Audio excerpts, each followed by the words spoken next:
Museums would be dreary places if not for the ingenious work of museum technicians and conservators.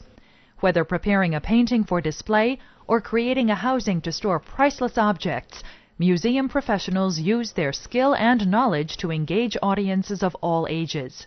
Conservators typically train in graduate-level programs specifically designed for museum work. Technicians may receive on-the-job training while working on their undergraduate degrees.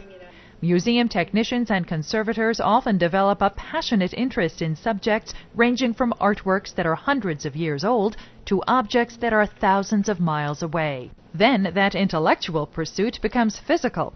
Technicians and conservators use science and a wide range of techniques to perform their work, so they need to be skilled with their hands as well as their brains.